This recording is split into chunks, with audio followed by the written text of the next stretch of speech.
Welcome to Collectively Connected, the show where we dive into the most important topics shaping our world today. I'm Denise, and joining me, as always, is my husband, Damian. Hey everyone, we're so glad you're here with us. Today we have a very special episode lined up.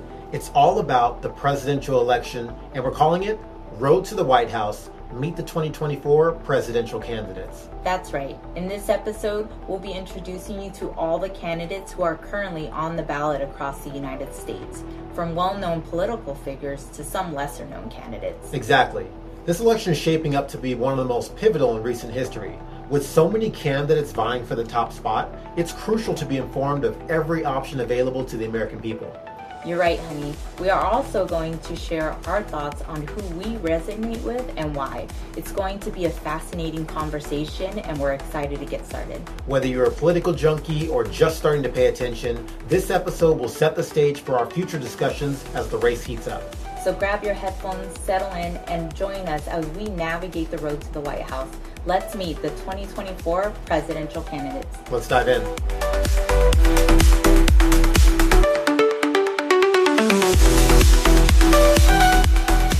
Hey, babe. Hey.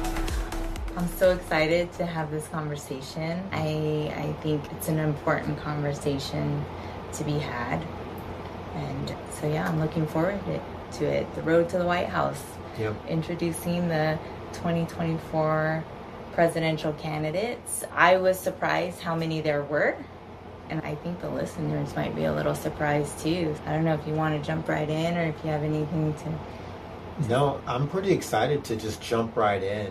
When you really start to look into how many people are actually running for president, it's like, okay, it's not just a couple of candidates that the media seems to be portraying where it's only these top two people. Or there's only two party options too. Exactly. That's what I was a little surprised to learn, that there's more parties outside of the Democrat, Republican, right, left, red, blue.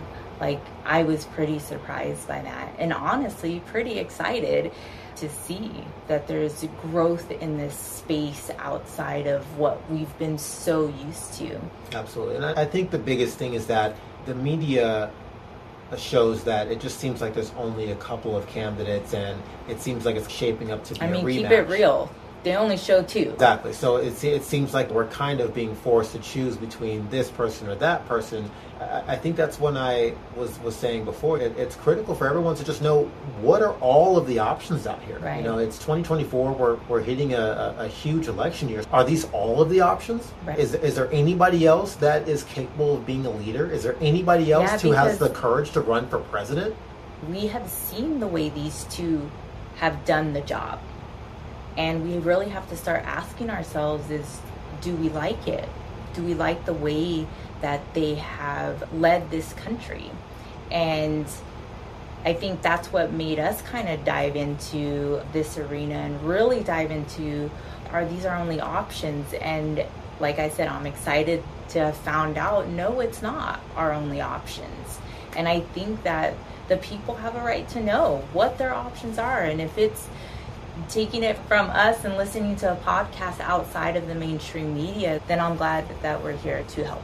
Right, and kind of touching off of what you were saying, about the two options, whether people are excited about maybe their candidate of the top two options or they're not excited. I think either way, competition is healthy. I like competition. I'm naturally a competitive person. So even if you are the front runner or the main guy, you should be able to step up to all competition, because from a competitive standpoint, we want to see that you are the best and you're proving that you are the best with all incoming challengers, and you should welcome all candidates of all shapes, sizes, and points of view.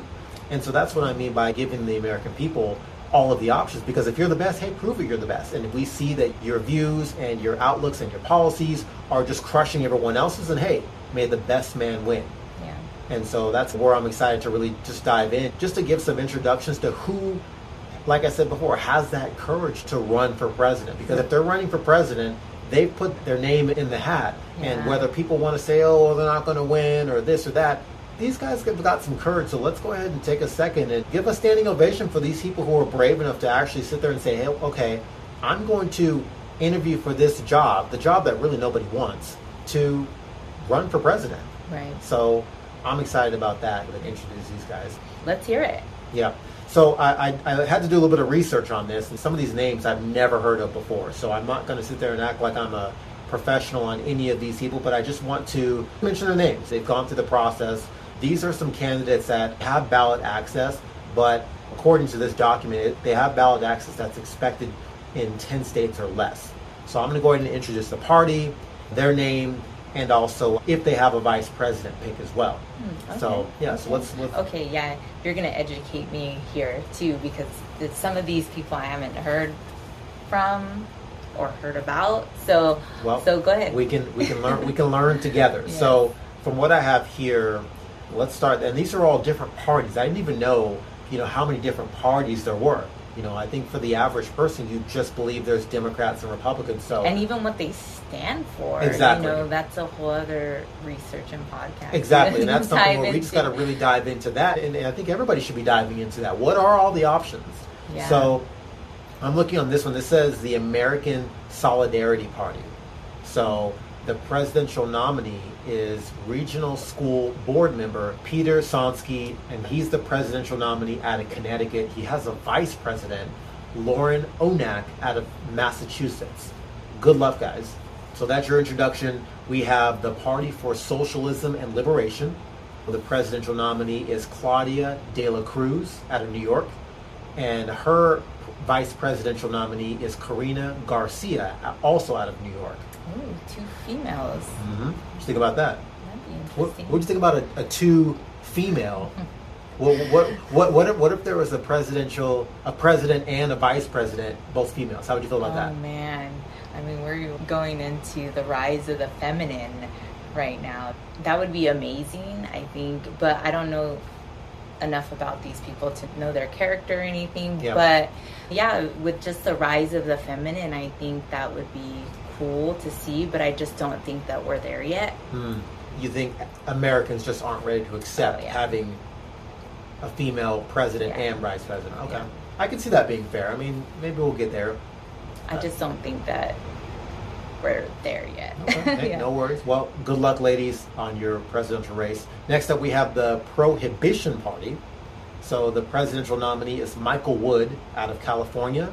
And then we have his vice presidential nominee, which is John Pietrowski. I hope I got that right. And he's out of Ohio. So good luck. I've never heard of that party, but hey. You might see him in your state ballot. You never know. And as I said before, just look into it. I want to look into these people as well, just to kind of hear what their message is. You never really know what they stand for. So next up, we have the Socialist Party USA. That is... it says Bill Stoughton out of Iowa is the presidential nominee. And then we have the vice presidential nominee, Stephanie Kolinsky out of Minnesota. Awesome. Yeah. Good luck, guys. Yeah, good luck. Next up, we have the Socialist Equality Party. Both of these candidates are out of Michigan. We have the presidential nominee, Joseph, and then we have the vice presidential nominee, Jerry White. A couple of Michigan natives there. Nice. Yeah. That's exciting. Yeah. And then we have another party called the Socialist Workers Party. So the presidential nominee, another women ran candidates. Yeah. So this is Rachel Fruit out of Florida is the presidential nominee. And then we have Margaret Tro, I hope I said that right, out of California. So that's the vice presidential nominee. Oh, good luck, guys. Good luck. So those are the candidates with ballot access that are expected to be on about 10 states or less. So these are some of your lesser knowns, but they are on the ballot. They do have a shot, and we want to just wish you luck. Okay, so next we're going to introduce some candidates with ballot access that's expected in 20 plus states.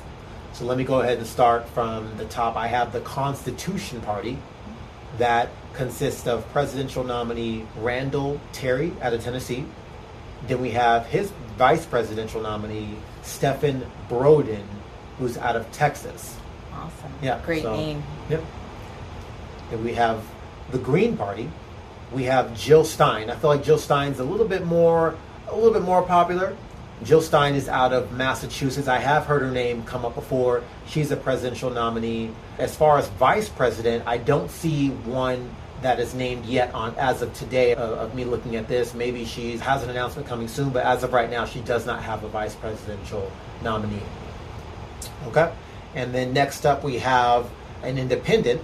We have Cornell West, an independent out of New Jersey. This is the presidential candidate. And Cornell also has a vice presidential candidate, Melina Abdullah, out of California.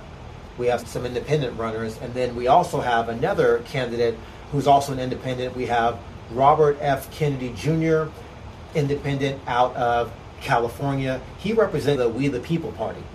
So Robert Kennedy is out of California, the presidential candidate. He has a vice presidential candidate, which is Nicole Shanahan, also out of California. So I would say Robert Kennedy's a little bit more well-known. How do you feel about that? Oh, he's very well-known. Okay. So I'm excited to kind of dive into him a little bit as we go on. Okay, cool. Moving on, we have more candidates. These are candidates with ballot access expected in 30 plus states. For this report, it just has one, which is the Libertarian Party, and that consists of Chase Oliver, who is out of Georgia, is the presidential nominee, and Chase does have a vice presidential nominee, which is Mike Turpott. I believe hopefully I said that right. Let me get an email. It's Matt. Mike Turmott. Turmott. Yeah, it's M-A-A-T. So yeah. Mott. Hopefully I got that right. We'll see. We'll find out. Mike Turmott is out of Florida. So I'm butchering some of these names. I'm just kind of reading it as we go. So that's the candidates with ballot access expected in 30 plus states. And like I said, that's the Libertarian Party. Then we've got the big dogs. This is what most people are aware of. We have your main presidential candidates. First up, we have of the Democratic Party, we have President Joe Biden out of Delaware. He is the current president and the presumptive nominee for the Democratic Party. And his vice president is Kamala Harris, who's out of California. And then we also have the Republican Party. We have former President Donald Trump out of Florida. And as of today, Donald Trump has not announced a running mate. I believe he's been kind of teasing back and forth, of the running mate he's looking into. He's been on record for mentioning quite a few candidates, and I'm sure once he does, we can kind of talk a little bit more in depth about that. Donald Trump will be representing the Republican Party. Yeah. So those are your 2024 presidential candidates. Hey, good luck to all the candidates. I'm a guy that loves competition, and I'm going to say may the best man or woman win. Oh, yeah. So what are your thoughts on that so far? I think that list is impressive. I think, I don't know, how many did we count on there? About 13? Yeah, I think it was around 13 candidates that we have running for president that some people probably have never heard of, but about 13 candidates that are actively on one ballot or another. And like you said, good luck, man, because I'm sure it takes a lot of sacrifice to run for the president of the United States of America. Like, that's a tough job. Right. Especially in the way the climate is currently. I'm sure it's harder than it ever was. It's just a tough time right now. Yeah. And for them to want to step up and apply for that job, because I strongly see this as a job. They're submitting applications via their rallies and going and talk to the people through debates. They're applying for this position of the highest ranking official of the United States. And so I think good luck. Good luck. Right. It's a hell of a job. And a lot of people can share their thoughts on who they like, who they don't like. I think it's really easy to bash someone. Right. But it's like, why aren't you running then? Right. You pose that question to someone and they get really quiet then. They don't really have much of a response. So I'm always wishing these guys luck for just having that courage to lead this great country, this country that we all know and love. And of all of us people, we just want to be able to have a prosperous life and take care of our family. And we're all going to try to make the best decision possible from the candidates that we have. Right. And so just looking at all of these candidates, making the best decision possible. I mean, we know that some of them are very well known and some aren't. Who are the top people for somebody looking for the very first time? Who are the top candidates? Yeah, I would say the media, it seems like they kind of have your top two. I call those your top big dogs. Seems like that's who they only seem to talk about. But from this paper that I have right here, there's about, I like to call the top 5 candidates. So I'm going to read some of the people who are really making some noise and really actively campaigning, some noteworthy. So we have Joe Biden. He's your incumbent president. He's already announced he's running right now. He's doing his rallies and his campaigning and stuff like that. So Joe Biden is your current president seeking re-election. Mm-hmm. You have Donald Trump, who was the former president. He's already announced his candidacy. He's currently running. He's campaigning. He's rallying. He's been teasing about who his VP is going to be. A lot of rumors on who that's going to be. The world is always waiting to hear that. Then you have Chase Oliver. He's of the Libertarian Party. He's a candidate. He was a 2022 Georgia U.S. Senate, and he announced his candidacy on April 4, 2023. So he's part of the top 3. Then you have Jill Stein, who's of the Green Party.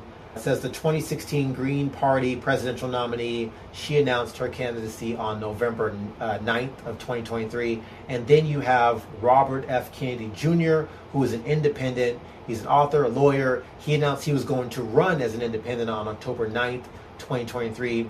He initially had announced he was going to run his campaign for the Democratic presidential nomination in April 5th, 2023. Yeah. So he had changed. He had gone from running as a Democrat to running as an independent. Right? We'll have to get into why that is. Yeah, we'll have to get into all of that stuff. But as far as like noteworthy, if people were, who do I check out? Who am I? Maybe I've never voted before, or I don't even look at politics, or I don't even care to vote, or whatever it is. If you were looking at any candidates, I would say the ones who have the most noise: Joe Biden, Donald Trump, Chase Oliver, Robert F. Kennedy Jr., and Jill Stein. Right. What do you think about those 5, actually? I don't know that what we got going on right now is the best. I am finding there is one specific person who is resonating with me. Okay. And that's Robert F. Kennedy Jr. Okay. I really like what he's standing for. I really like that he's not coming in bashing the other candidates, even though they are doing that to him. I just like the picture of the world that he's envisioning. I like that vision of the world that he wants to create. Like, it just really sits well with me. Right. How about you? Who's are you resonating with? Well, I'll be honest, babe. I'm a big Robert Kennedy supporter. I've had a chance to really dive into the message that he is creating in his campaign and what he's looking to do for the people. And sometimes, I think you were saying that media bashing and stuff like that. Sometimes when someone is bashing, it kind of gets me a little bit curious as to why they're bashing. So I don't like to take things at face value. Like, oh, okay, well, since this person said something, it must be true. Right. I like to kind of go to the source naturally. So I want to hear it from someone else so I can make an educated decision. Yeah. I don't know someone writing some kind of article saying something. I don't know who that person is. So instead of taking their word for it, going to Robert Kennedy, and that's what kind of got me curious about that, to be honest. Right. And so after hearing, some of his talks, even when he was running as a Democrat, I was really resonating with what he was saying and what his vision was for the country. Right. Yeah, I was drawn to him then too. Mm-hmm. I was excited we had another option in that party. And hey, now he's an independent, which I think, to me, that just signifies that's what we need outside of the two-party system. Is we need to become independent people, but as a collective people. We need to separate ourselves from that system. Everything he talks about just sits well with me. Everything from health to the wars, the disease. I mean, the vaccines, he isn't like anti-vax, right? He's like, let's just do some more science and make sure this isn't going to harm the American people. Yeah. Let's make sure that people will take this and they're not going to die from it. And so I really appreciate that from him, from the soil and the health of our planet. I think he comes at it from such a loving way, which is what we need right now. We need somebody to love us and love this planet. Right. Because if we don't have that person in there that cares enough to make a difference and make an honest change, it's going to be a rough road. Yeah. Okay, we talked about the ones that resonate with you. Why do the others not resonate with you?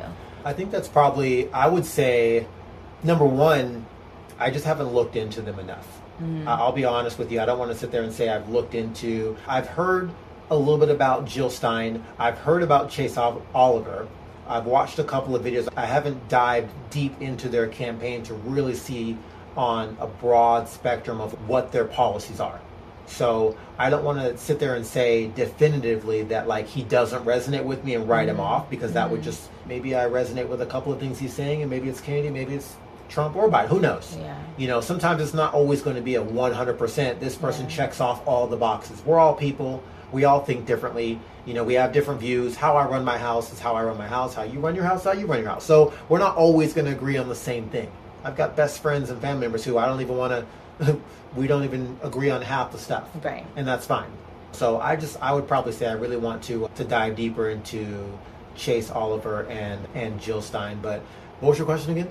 Why don't these candidates resonate with you? I guess full disclaimer, you know, when it comes to Joe Biden, I voted for Joe Biden during his campaign. That at the time when I was voting for Joe Biden, I was in the union. And so his campaign was very pro-union heavy, and I was in the union. So I would probably say that was one of the things that had gotten my vote, was that he was going to be taking care of union workers. Funny story, I'm not even in the union anymore. I'm a business owner. But at the time, that was something that had resonated with me, and I think he was really heavily campaigning with that. I was wanting to vote for Trump.